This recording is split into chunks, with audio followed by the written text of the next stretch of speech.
अरे मानत बन गए रे हाय गड्डी जला लो मानत बन गए हो करनी तो दाल ली हीरा तली ने बिगाड़ ली अरे मानत बन गए हो करनी तो दाल ली हीरा तली ने बिगाड़ ली पाके मानत तन की जोनी कली दो हाथों से बोनी को जाने आगे होनी अरे पाके मानत तन की जोनी कली दो हाथों से बोनी को जाने आगे की होनी एहू जितने तो दरे रिहाय अरे जितने तो दरे तुया बहनों तो दाल ली हीरा तली ने बिगाड़ ली मानत बन गए हो करनी तो दाल ली हीरा तली ने बिगाड़ ली अरे मानत को तने अनमोल बोलो सबसे मीठी बोल एक दिन होने बिस्तर गोल अरे मानत को तने अनमोल बोलो सबसे मीठी बोल एक दिन होने बिस्तर गोल फिर हम मां नर्मदा अरे काय भूले हाँ काय मैया के प्रति भूले साधु संतों का ये अपार प्रेम रहता है, अपार श्रद्धा रहती है, अपार विश्वास रहता है, अपार भक्ति रहती है।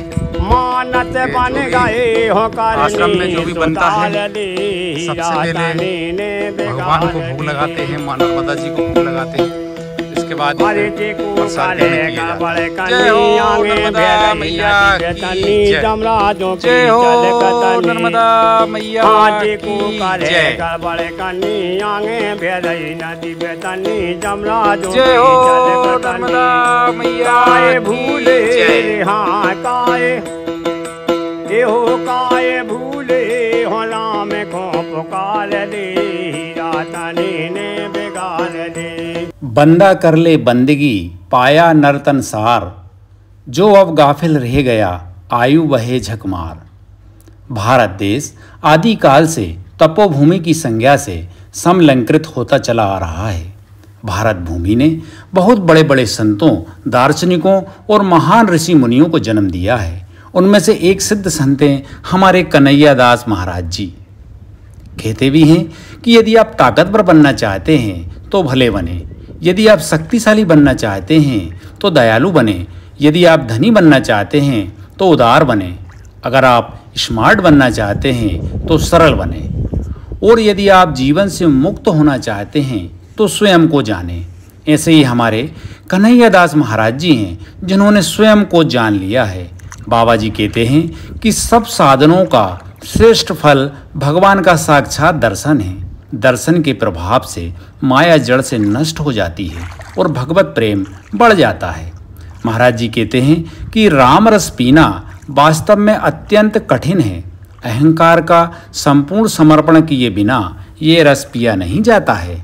हमारे महाराज जी राम रस पीने वाले उच्च कोटि के महात्मा हैं। महाराज जी ने ज्ञान, भक्ति और तप कर्म का पवित्र समन्वय किया है। वह आत्मज्ञानी, दिव्य योगी, संत भक्त, सहज व सरल हृदय संत हैं। महाराज जी मां नर्मदा जी के तट पर भक्ति, भजन, तपस्या, साधना के साथ साथ सेवा व परमार्थ का महान व पुनीत कार्य भी कर रहे हैं। हर साल लाखों परिक्रमावासियों को व भक्तगणों को भोजन प्रसादी कराते हैं। आज हम महाराज जी के मां नर्मदा जी के तट पर दर्शन करते हैं, मार्गदर्शन प्राप्त करते हैं और उनसे आशीर्वाद ग्रहण करते हैं। नर्मदे हर।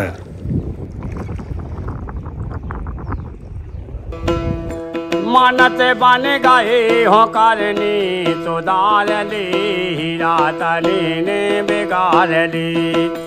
अरे मानत बन गए हो करनी तो दाल ली हीरा तली ने बिगाड़ ली।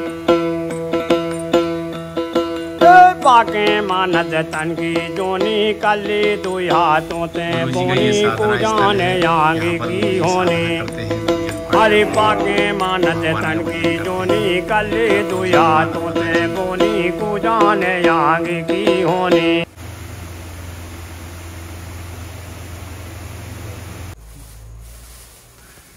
गुरुजी का ये साधना स्थल है। यहाँ पर गुरुजी साधना करते हैं, पूजन पाठ करते हैं।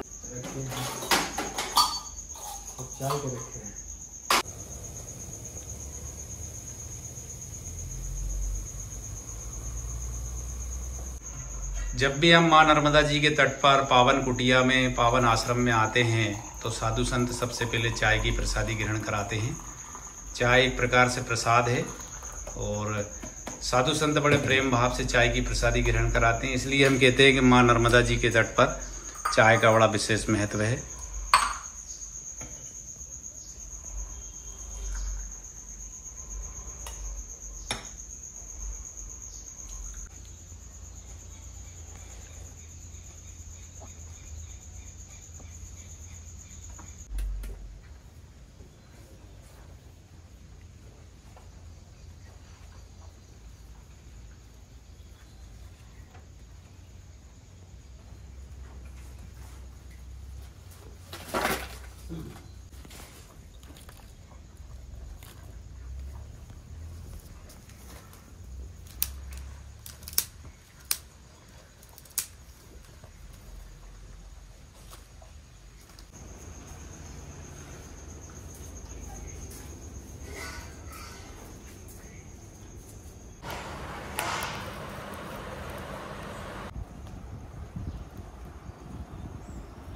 माँ नर्मदा जी के तट पर जब हम साधु संतों की पावन कुटिया में, आश्रम में आते हैं तो साधु संत बिना भोजन प्रसादी के और चाय प्रसादी के भक्तगणों को आश्रम से नहीं जाने देते हैं। ये साधु संतों का भक्तों के प्रति, परिक्रमावासियों के प्रति और साधु संतों के प्रति अपार प्रेम रहता। और आज हम माँ नर्मदा जी के तट पर हैं और हमारे पूजनीय संत महाराज जी के आज हमें दर्शन हो रहे हैं। महाराज जी कहने लगे, भैया अब आप आए हैं तो भोजन प्रसादी ग्रहण करके जाएं, क्योंकि मैया के तट का प्रसाद अमृत तुल्य होता है। और ये गुरुजी आज हाथ के रामरूट टिक्कड़ बना रहे हैं। संत जो है कई जन्मों के महात्मा होते हैं ये, नहीं तो जो है बचपन से जो है समाज में चले आए, कोई मतलब किसी मतलब धर्म के विषय में ज्ञान नहीं था, कोई मतलब बताने वाला नहीं था। स्वेच्छा मतलब अंदर से प्रेरणा हुई, भाई भगवान का भजन करना चाहिए।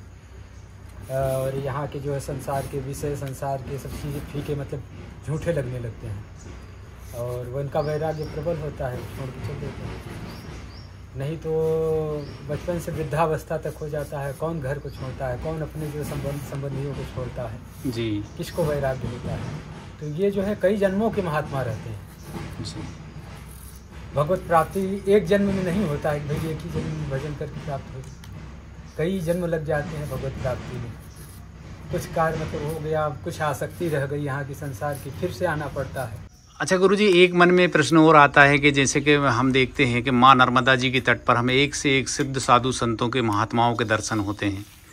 गुरुजी, क्या कारण रहता है कि हिमालय की कंदराओं से भी निकलकर, दूर दूर से, जंगलों से निकलकर माँ नर्मदा जी के तट पर साधु संत तपस्या साधना करने आते हैं? यहाँ जो है पुराणों में यहाँ का वर्णन है, यहाँ तपस्या का महत्व है। माँ नर्मदा के तट पे तपस्या का महत्व है। यहाँ तपस्वियों हजार मतलब कि 84,000 कहते ऋषि मुनि जो है यहाँ पे दोनों तटों पे तपस्या कर रहे हैं आज भी अदृश्य रूप में। तो ये तपस्या का है, मतलब माता जी का जो प्रागट्य जो हुआ है वो तपस्या से हुआ है। कहते हैं कि भगवान शिव जो है तपस्या किए तो उनके शरीर से जो पसीना निकला उससे जो है माता जी का प्रागट्य हुआ। तो यहाँ तपस्या का महत्व है। यहाँ किया हुआ जो है पुण्य, तपस्या, भजन, साधन कई गुना, करोड़ों गुना बढ़ के मिलता है। थोड़ा सा करोगे तो करोड़ों गुना बढ़ जाता है। इसलिए यहाँ का महत्व है। इसलिए जो है गुफाओं, कंदराओं से भाग भाग के महात्मा यहाँ पे आते हैं भजन, साधन, तपस्या करने। माता जी की कृपा से जो है तपस्या में उनको उन्नति होती है, भगवत प्राप्ति का मार्ग जो है सुगम होता है। इसलिए यहाँ आज भी ऋषि मुनि महात्मा जो है तपस्या करते हैं। अच्छा गुरुजी, एक प्रश्न और मन में आ रहा है कि जैसे कि आप माँ नर्मदा जी की परिक्रमा कर रहे हैं और मैया के तट पर भजन साधना कर रहे हैं, तो गुरुजी माँ नर्मदा जी की थोड़ी सी महिमा बताने की कृपा करें ना गुरुजी। माँ नर्मदा जी की महिमा। माँ का महिमा क्या बताए? माँ का महिमा तो जो है वेद पुराण शास्त्र कोई नहीं बता सकते हैं। हाँ, माँ के जैसे ममतामयी माँ, मतलब दयालु माँ कोई है ही नहीं है। माँ का जो है जो ममता होता है, जो वात्सल्य होता है पुत्र के प्रति, वो माँ है साक्षात, जो है एकदम ममतामयी माँ है। इसके तट पे, इसके पास में कोई भूखा नहीं सो सकता है, ये हमने प्रत्यक्ष देखा है। अच्छा गुरुजी, कहते भी हैं कि मैया के तट पर कोई भूखा नहीं सोता है, भूखा उठता जरूर है लेकिन सोता नहीं है। नहीं सोता, नहीं सोने देती, नहीं सोने देती है मैया भूखा। ये मैया का अपार प्रेम रहता है बच्चों के प्रति, अपने भक्तों के प्रति। माँ कभी, माँ भूखी रह सकती है लेकिन बच्चों कभी भूखी रहती भाई। जब प्राकृतिक जो है संसार में माँ जो होती है वो इतना ममतामयी होती है, ये तो संसार जगत की माँ है, इनके अंदर कितना वात्सल्य, कितना ममता होगा, जगत की माँ। हाँ, तो ये कैसे भूखा सोने देगी अपने बच्चों को? बस हमको इनके ऊपर विश्वास हो, आस्था हो, श्रद्धा हो तो। हम देखते हैं कि ज्यादातर साधु संत लंगोटी धारण करके रहते हैं, कम से कम वस्त्र में रहते हैं, जैसे कि आप भी हैं, वस्त्र नहीं पहनते हैं, लंगोटी धारण करते हैं। तो गुरुजी गर्मी में, बरसात में, ठंड में इतनी ठंड पड़ती है, तो गुरुजी मौसम का असर नहीं होता शरीर पे? गुरुजी क्या कारण रहता है गुरुजी इसका? ये मन में मेरा प्रश्न था, इनका गुरुजी आपसे पूछता हूँ। ये देखो, सुख दुख जो भी अब मतलब शरीर पे प्रभाव करता है ना, वो मन का विषय है जी। मन अगर भगवान में लगा है, शरीर का भार ही नहीं है, तो क्या ठंडी, क्या बरसात, क्या गर्मी जी। मन जो है हमारा चिंतन करता है कि भाई हमको सर्दी लग रही है, हमको ठंडी लगती है, तो उसका प्रभाव पड़ता है।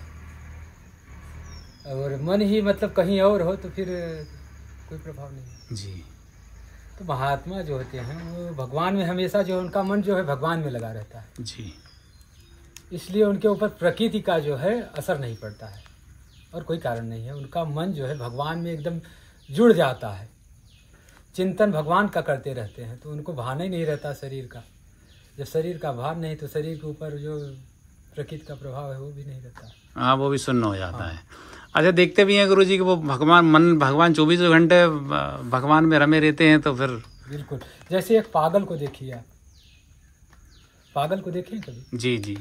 वो ठंडी में भी वैसे फटा मतलब कुछ न पहने वैसे मतलब घूमता रहता है, उसको ठंड लगती है क्योंकि उसका मन शरीर पे नहीं है, पागल है, विक्षिप्त है जी। वैसे महात्मा जो है भक्त भी एक तरह से पागल ही होते हैं, भगवान के उसमें लिए पागल जी। होते हैं। पागल सांसारिक पागल होता है, उसका माइंड डिस्टर्ब होता है, और ये पागल जो है भगवान के प्रेम में पागल होते हैं। स्थिति दोनों है, शरीर में जो है उनका भार नहीं होता, इसलिए उनको ये सब चीज प्रभाव जी जी। इसलिए संतों को पहचानना जो बड़ा कठिन कार्य है जी। सब कोई देख के उनके मतलब बाह्य उस आवरण को देख के कोई पहचान नहीं सकता कि इनकी स्थिति क्या है। लोग पागल ही समझते हैं, पागल ही समझते हैं। अभी तो एक मर्यादा में मतलब पहनने लगे महात्मा, थोड़ा सा वस्त्र पहनने लगे, एक मर्यादा है, माताएं बहनें सभी आती हैं तो एक मर्यादा वस्त्र जो है पहन। हाँ, तो थोड़ा गमछा तो लपेट नहीं पड़ता है। हाँ, नहीं तो हमारे पहले महात्मा कुछ नहीं, केवल लंगोटी पे हमेशा रहते थे, लंगोटी पहनते थे, भस्मी चढ़ाते थे और ऐसे पागल बने पड़े रहते। हमारे गुरुजी भी लंगोटी धारण करते हैं, लेकिन हमारे निवेदन करने के बाद गुरुजी ने गमछा लपेटा है। नहीं, हम लोग तो जो है हमारे इसमें जो है हमारी जो परंपरा है महात्यागी, तो हम लोग वल्कल वस्त्र पहनते हैं, मतलब लंगोटी भी कपड़े की नहीं पहनते जी, पेड़ों की छाल की पहनते हैं जी, केले की जो है छाल की बना है लंगोटी, और वही आड़बंद जो है कमर में बांध के। अच्छा गुरुजी, हम देखते हैं कि इतना त्यागमय जीवन क्या साधु संत क्यों जीते हैं कि सब कुछ छोड़ देते हैं, वस्त्र भी छोड़ देते हैं, साबुन तेल और ये सारी चीज़ें छोड़ के, संसार की जितनी भी भौतिक सुख सुविधाएं सारे सब छोड़ के, और बल्कि कपड़े तक छोड़ देते हैं। गुरु, इतना त्याग क्यों करते हैं साधु संत?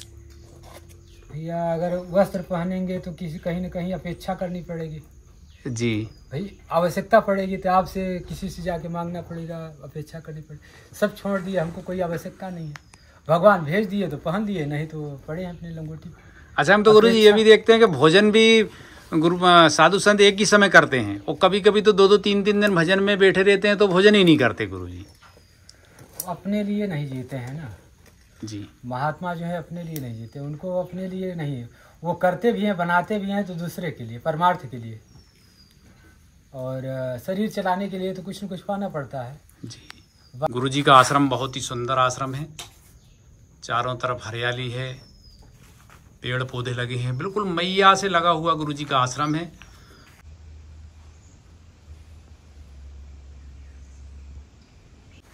अच्छा गुरुजी, जैसे एक मन में प्रश्न और आता है कि हम आज के युग में हम देख रहे हैं, जैसे हम लोग सब गृहस्थ हैं, सभी साधु संतों से ये मेरा प्रश्न रहता है, एक जिज्ञासा रहती है कि इतनी भौतिक सुख सुविधाएं हैं हम सभी के पास, गाड़ी है, घर है, नौकर चाकर भी हैं और काफ़ी पैसा भी है गुरुजी, धन दौलत भी है, ज़मीन जायदाद भी रहती है, लेकिन फिर भी गुरुजी मनुष्य के मन में शांति नहीं है, वो अशांत रहता है। गुरुजी इसका क्या कारण रहता है? गुरुजी एक बहुत बड़ा प्रश्न है गुरुजी ये।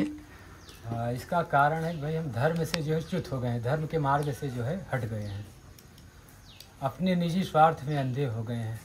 परमार्थ की भावना तो दूर की बात है भाई। आजकल देखिए आप, अपने भाई भाई का नहीं होता है, भाई के प्रति, सगे भाई के प्रति उसका जो है भाव नहीं होता, उसके अच्छा में उसका बुरा सोचता है। हाँ, हम यही कहना चाहेंगे भाई, संसार के जो है लोगों को भी यही संदेश भाई करना चाहते हैं। दूसरी बात, भगवान का भजन। जीवन में जब तक भजन नहीं, भगवान का नाम, भगवान का चिंतन नहीं है, तब तक आप कितना भी मतलब धन वैभव संपत्ति इकट्ठा कर लो, अशांत ही रहेंगे। क्लेशों का नाश नहीं होगा बगैर भगवान के भजन का। इसलिए शास्त्रों में, रामायण जी में देखिए आया, धर्म सम्मत अपना आचरण नहीं होगा तब तक यहाँ का वैभव संपत्ति सुख कितना भी अर्जित कर लो, मन अशांत ही रहेगा, दुख ही मिलेगा, सुख नहीं मिल सकता। ऐसा है कि भाई हमारे बच्चों को, हमारी बच्चियों को जो है सीरियल के माध्यम से, पिक्चर के माध्यम से उनके अंदर जो है गंदगी भरा जा रहा है जी, उनके अंतःकरण को दूषित किया जा रहा है, इसलिए उनका आचरण जो है दूषित हो रहा है। हमारे भारत की संस्कृति, हमारे भारत का ये चीज़ नहीं है। हमारे यहाँ सतियों, हमारे सती जती का देश है। यहाँ बड़े बड़े तपस्वी हुए हैं, बड़ी बड़ी सती माताएं हुई हैं। राजस्थान में आपने देखा कि माता रानी पद्मावती के विषय में आप लोगों ने जो है इतिहास पढ़े होंगे। जी गुरुजी, पढ़ा है। हजारों की संख्या में माताएं जो है अग्नि में कूद के जौहर कर ली। किस लिए? अपनी मान मर्यादा, कि हमारे शरीर को कोई पर पुरुष छू न सके। और आज का परिवेश ऐसा है कि अपने स्वेच्छा से जो है अधर्माचरण कर रहे हैं, बच्चियां भी बच्चे भी। तो कहाँ से शांति मिलेगी, कहाँ से सुख मिलेगा? आप विचार करिए। जब हमारा आचरण ही गंदा हो जाएगा तो सुख और शांति तो दूर कहाँ से मिलेगा? तो गुरुजी इसके लिए क्या कर सकते हैं हम? क्या उपाय क्या है गुरुजी इन सब चीज़ों से बचने का? उपाय यही है कि अपने बच्चों को हम शास्त्र का भी शिक्षा दें। आजकल जो है आधुनिक शिक्षा हो गया, आधुनिक शिक्षा तो ले रहे हैं, लेकिन शास्त्र का, अपने धर्म की शिक्षा हमारे बच्चों को नहीं मिल रही। धर्म की शिक्षा मिलेगी, शास्त्र की शिक्षा मिलेगी। शास्त्रों का जब अध्ययन करेंगे तो उनको जीवन का जो है जीने की कला मिलेगी। उसमें कैसा आचरण हमारे महापुरुषों ने किया है, हमारी माताओं ने किया है, वो उनको सीखने का मिलेगा। माता सती जी, अनसुईया जी का चरित्र बच्चियों को पढ़ाएं, दिखाएं। तो आज एक पति, एक पुरुष का हो के रह पा रही हैं क्या माता? अगर वो रहें तो शक्ति स्वरूपा हैं, साक्षात शक्ति हैं। जो संकल्प करें वो हो जाए, लेकिन अपने को रह के दिखाएं उस तरह से। वो तपस्या है, तपस्या है जी। एक पति, एक पुरुष को जो है अपना सर्वस्व मान के उसके मतलब रहे, दूसरे पुरुष की तरफ देखे न, दूसरे पुरुष का चिंतन न करे, ये तपस्या है। ऐसा जो रह लेगी, जो माताएं ऐसा रह लेंगी, वो जो संकल्प करेंगी मन में वो हो जाएगा। लेकिन रहें तो कहाँ से रहेंगी? आज का जो परिवेश देख रहे हो, कहाँ रह पा रहे हैं? और अच्छा गुरुजी, हम देखते हैं कि हमारी माताएं बहनें तो सदियों से हमारे लिए पूजनीय रही हैं, हर रूप में हम उनको पूज रहे हैं।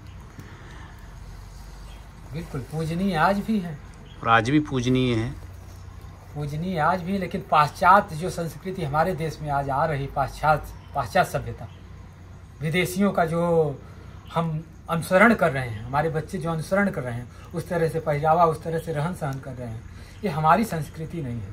जी गुरुजी। कहीं विदेशों में आपने देखा कि भगवान का जन्म हुआ, कोई सती जती, कोई माताएं ऐसी जो है प्रकट हुई हो विदेशों में? ये भारत भूमि में ही प्रकट हुई है जी। तो हम अपने मतलब संस्कृति को पहचाने, हम अपने शक्ति को पहचाने। आज जो है विदेशी लोग जो है, देखो भगवत मार्ग पे जाओ, वृंदावन जाओ, कहीं जाओ, देखो वो आज हमारी संस्कृति को अपना रहे हैं। जी। शास्त्रों को पढ़ रहे हैं और उन्होंने देखा कि भाई भगवान में, ये आध्यात्म में जो है एक अलग ऊर्जा है, तो वो छोड़ के इस तरफ आ रहे हैं और हम उनकी संस्कृति को अपना रहे हैं, उनके आचरणों को अपना रहे हैं। तो हम अपने बच्चों से, बच्चियों से यही मतलब कहेंगे, यही संदेश देंगे कि अपने धर्म आचरण, अपने संस्कृति को पहचानें, अपने शास्त्रों के अनुसार अपना आचरण बनाएं। यही उनकी शक्ति है।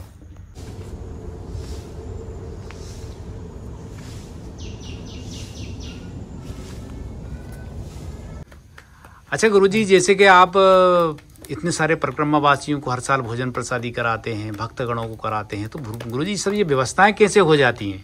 भैया हम तो यहाँ के नौकर हैं, ठाकुर जी बैठे हैं जी, यहाँ के मालिक वही हैं, तो सारी व्यवस्था वही करते हैं, नर्मदा मैया और ठाकुर जी हैं। अपने तो उनके जो है चाकर हैं जी, और बाकी तो मालिक तो वही हैं। तो जो जिम्मेदारी होती है वो मालिक का होता है, नौकर कहेगा, नौकर तो निश्चिंत रहता है। अच्छा गुरुजी, एक प्रश्न और आता है मन में, जैसे कि सभी लोग ये बोलते हैं कि भैया मनुष्य का जन्म मोक्ष प्राप्ति के लिए हुआ है। गुरुजी ये समझ में नहीं आता, गुरुजी ये क्या है ये मोक्ष प्राप्ति? मोक्ष प्राप्ति है कि अपने आप को जान जाना। जी, अपने आप को जान लेना मोक्ष है। मुक्त, मोक्ष का मतलब होता है मुक्त हो जाना। जी, हम बंधन में हैं, अपने आप को एक शरीर, अपने आप को एक नाम, अपने आप को एक रूप, कि भाई ये रूप है हमारा, ये हमारा नाम है, मैं ये फला आदमी हूँ, जिसको इतनी दृढ़ता से पकड़ लिए कि अपने जो है यथार्थ स्वरूप को हम भूल गए और इसमें बंध गए। इससे मुक्त हो जाना मोक्ष है। जी, अपने स्वरूप को जान जाना कि भाई मैं हूँ कौन, कौन हूँ मैं। ये शरीर पहले भी नहीं था भाई, जन्म के पहले ये शरीर था क्या? नहीं था, नहीं था। और मृत्यु के बाद ये रहेगा नहीं, तो मैं हूँ कौन, यही जानना मोक्ष है। बस यही जान लेना मुक्ति। यही नहीं जान पाता व्यक्ति अपने आप को, शरीर, अपने आप को, ये हाड़ मांस का शरीर और फला आदमी, फला नाम, यही जानता है अपने को। यथार्थ में अपने को जान जाना यही मुक्ति है, या भगवान को जान जाना मुक्ति है। बात दोनों एक ही हैं, भगवान को जान लो या अपने आप को जान लो।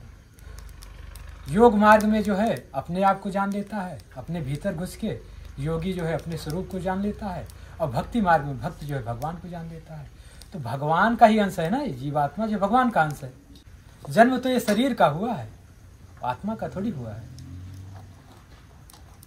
और जो जन्मा है वो मरेगा, और जो जन्मा नहीं वो मरेगा भी नहीं। आत्मा अजर हमारे। अच्छा, बस उसको जान लेना ही मुक्त है, मोक्ष है। संत महात्मा का जो भी कार्य होता है जी, वो परमार्थ के लिए होता है। तरुअर फल नहीं खात है और पिए न चरिता नीर, परमार्थ के कारणे साधु धरा शरीर। अब गुरुजी दाल बघार रहे हैं, दाल में तड़का लगा रहे हैं। दाल और टिक्कड़ की भोजन प्रसादी है। और ये हमारे गुरुजी का आश्रम बहुत ही सुंदर है, एकदम मन को सुकून और शांति मिलती है। तो गुरुजी हरी मिर्च में हरि का नाम छिपा है ना, और हरि की कृपा हमेशा बनी रहती है। फिर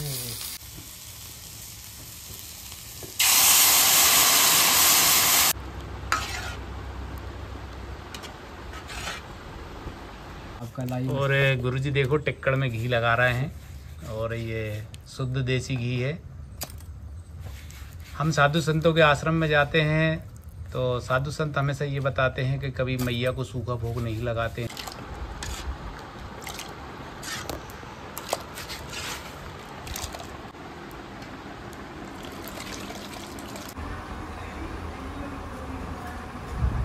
आज हमें माँ नर्मदा जी के तट पर नर्मदापुरम में, यह स्थान मध्य प्रदेश के जिला नर्मदापुरम और स्थान नर्मदापुरम में, नर्मदापुरम घाट पर हमें श्री श्री 108 कन्हैया दास महाराज जी के दर्शन हुए, और वीडियो के माध्यम से हमारे सभी दर्शक गणों को दर्शन हुए।